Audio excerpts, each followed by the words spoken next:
Bundle branch blocks.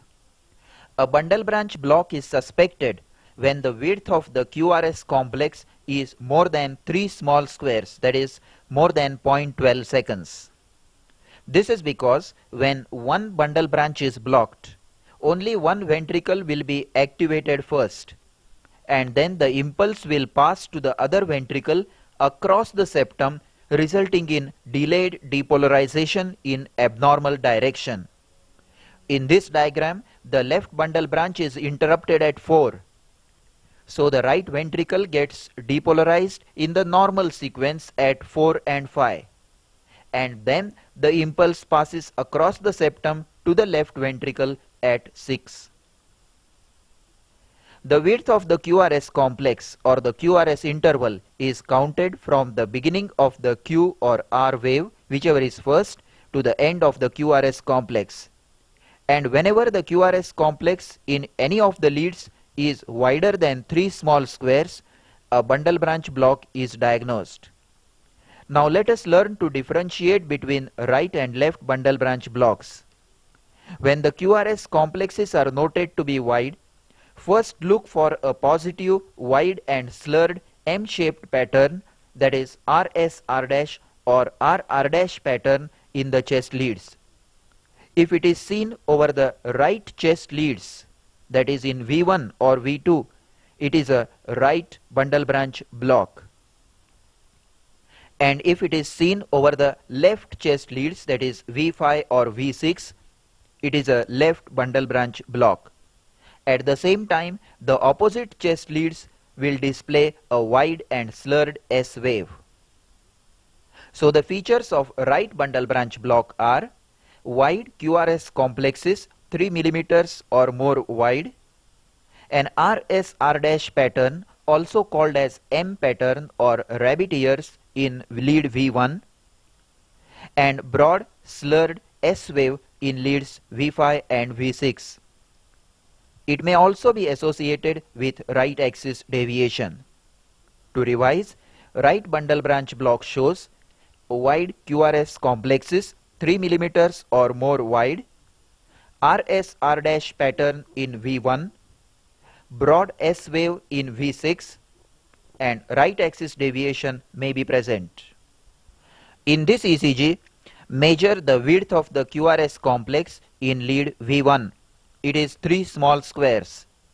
Now note the RSR' pattern in V1 and V2. Note that the T wave is opposite to the direction of the wide terminal QRS deflection. In V5 and V6, a wide S wave is seen. So the diagnosis is right bundle branch block.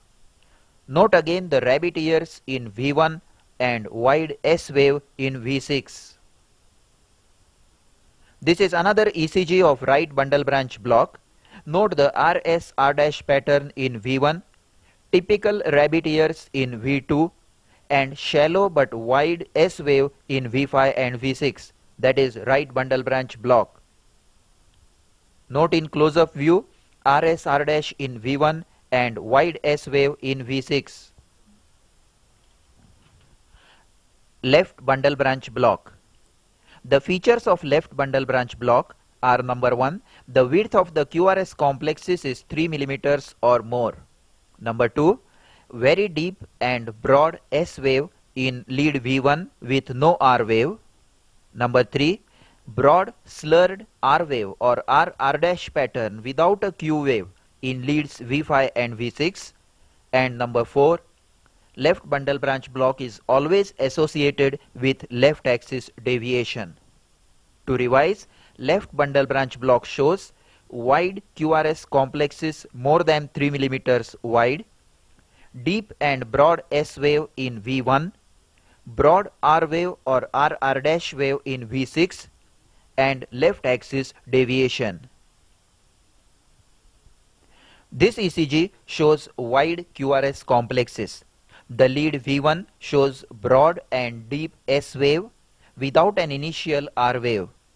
The leads V5 and V6 show broad and slurred R waves. So this is left bundle branch block. Note in close-up view the broad and deep S wave in V1 and broad and slurred R wave in V6. In particular, note the absence of Q wave in V6 and note that the T waves are opposite in direction to the QRS complexes. Now let us see the limb leads. There is left axis deviation or left leaves pattern, and the changes of left sided leads V5 and V6 are also seen in 1 and AVL, which are basically left sided leads.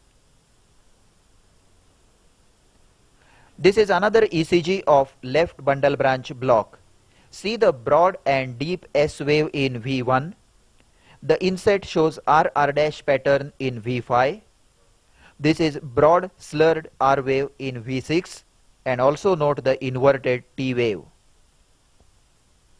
Left anterior hemiblock. The left bundle branch has two fascicles, anterior and posterior. Sometimes only the anterior fascicle of the left bundle branch is affected, causing pure left axis deviation. This is called as left anterior hemiblock.